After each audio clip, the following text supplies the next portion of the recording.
मैं doctor Rajiv Agarwal, senior director breast services, Medanta the medicity hospital, Gurgaon. आज हम जिस विषय पे बात करने जा रहे हैं वो ब्रेस्ट कैंसर की सर्जरी से संबंधित है। ये हम एक सीरीज़ ऑफ वीडियो बना रहे हैं जिसमें हमारा ये पहला वीडियो ब्रॉडली हम सर्जिकल ट्रीटमेंट में ब्रेस्ट के क्या करते हैं इसके बारे में हम बात करेंगे, और अगले 4-5 वीडियोज़ में हम इस बात पे बात करेंगे कि स्टेज वाइज हम ब्रेस्ट कैंसर को कैसे ट्रीट करते हैं। जहाँ तक सर्जरी की बात है, ब्रेस्ट कैंसर में ये सबसे पुराना ट्रीटमेंट है।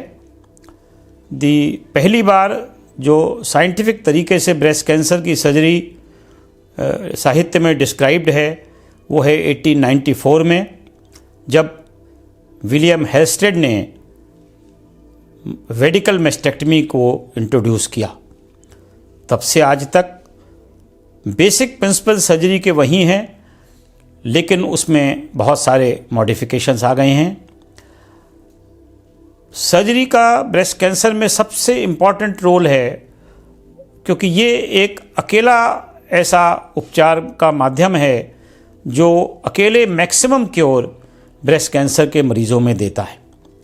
अक्सर लोग सर्जरी से घबराते हैं, बट घबराने की कोई ज़रूरत नहीं है। बेसिकली ब्रेस्ट कैंसर में सर्जरी के 2 ब्रॉडली बेस्ड तरीके हैं और 2 कंपोनेंट हैं। पहले हम ब्रेस्ट के बारे में बात करेंगे। ब्रेस्ट में हम 2 तरीके से सर्जरी कर सकते हैं। एक, पूरी ब्रेस्ट को निकालना, जो मैंने जैसा बताया कि आज ऑलमोस्ट 125 साल से थोड़े से मॉडिफिकेशंस के साथ प्रैक्टिस हो रही है, बट पिछले करीब 35-40 सालों में एक नया डेवलपमेंट जो हुआ है वो ये है कि इन सेलेक्टेड अर्ली ब्रेस्ट कैंसर, जहाँ ब्रेस्ट का ट्यूमर बहुत छोटा है, वहाँ हम ब्रेस्ट को बचाकर भी पेशेंट को वही क्योर दे सकते हैं जो हम पूरी ब्रेस्ट को निकाल सकते हैं। इसमें एक बड़ी इम्पॉर्टेंट बात ये होती है कि हमें सही सिलेक्शन ऑफ केस करना है।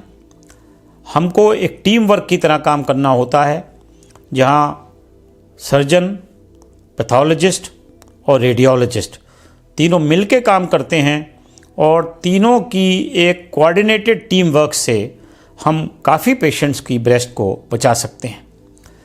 कुछ ऐसे पेशेंट भी होते हैं जिनका ट्यूमर बड़ा होता है, लेकिन वो चाहते हैं कि उनकी ब्रेस्ट को बचा पाएँ। वो भी आज पॉसिबल है, क्योंकि हमारे पास दवाएं हैं, अच्छी दवाएं हैं। उन दवाओं को देकर हम उस ट्यूमर को छोटा कर सकते हैं, जिसको हम लोग वर्ड यूज़ करते हैं नियो एडजुवेंट कीमोथेरेपी और प्री ऑपरेटिव कीमोथेरेपी, कि हम पहले कीमोथेरेपी या हार्मोनल थेरेपी देके ट्यूमर को छोटा करते हैं और फिर उसको ब्रेस्ट को बचाने की सर्जरी करते हैं।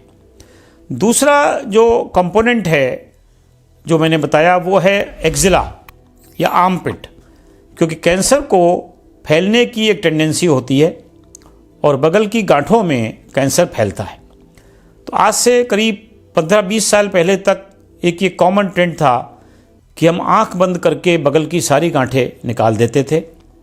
उसका नुकसान ये होता है कि करीब 20-25% पेशेंट्स में लॉन्ग रन में हाथ में सूजन आती है और थोड़ा शोल्डर मूवमेंट में फ़र्क पड़ता है।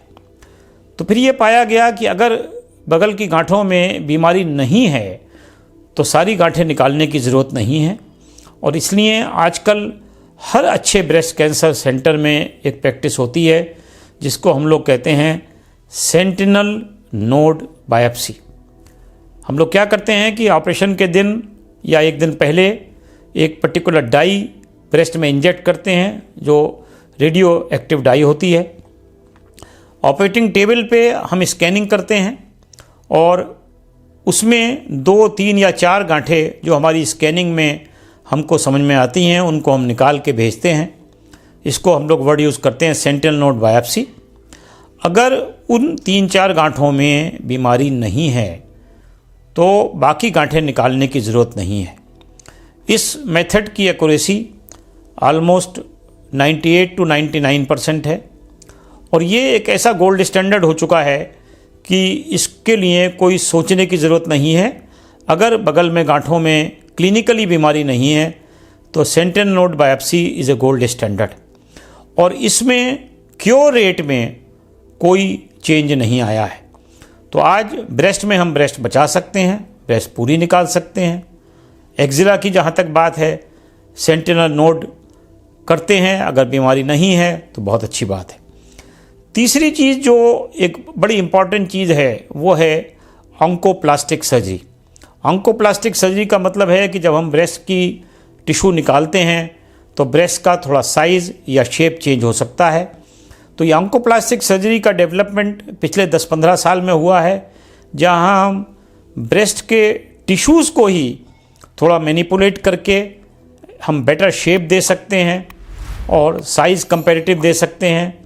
अगर ट्यूमर बहुत बड़ा है या ब्रेस्ट बहुत छोटी है और ऑन्कोप्लास्टिक सर्जरी संभव नहीं है तो फिर ब्रेस्ट रिकंस्ट्रक्शन किया जा सकता है और उस रिकंस्ट्रक्शन के बहुत से तरीके हैं जिनके बारे में हम डिटेल बाद में बात करेंगे।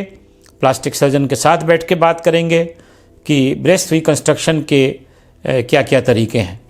जो एक ही बात ब्रेस्ट रिकंस्ट्रक्शन के बारे में कहना चाहूँगा कि ब्रेस्ट रिकंस्ट्रक्शन प्राइमरी सर्जरी के टाइम भी हो सकता है और डिलेड भी हो सकता है। डिलेड का मतलब है कि 4-6 महीने के बाद, साल भर के बाद जब ब्रेस्ट कैंसर का ट्रीटमेंट पूरा हो जाए तब हम ब्रेस्ट रिकंस्ट्रक्शन कर सकते हैं। अक्सर पेशेंट हमसे पूछते हैं कि डॉक्टर साहब कौन सा बेटर है, तो डेफिनेटली अगर हम प्राइमरी सर्जरी के साथ कर सकते हैं तब बहुत अच्छी बात है, लेकिन सेकंड ऑप्शन ऑल्सो अवेलेबल है और उसमें भी कोई ऐसा नुकसान नहीं है। इनके अगले वीडियोस में हम स्टेज वाइज बात करेंगे कि स्टेज 0, स्टेज 1, स्टेज 2 और स्टेज 3 में हम सर्जरी कब करते हैं, कैसे करते हैं, शॉर्ट में उनके बारे में बात करेंगे। धन्यवाद।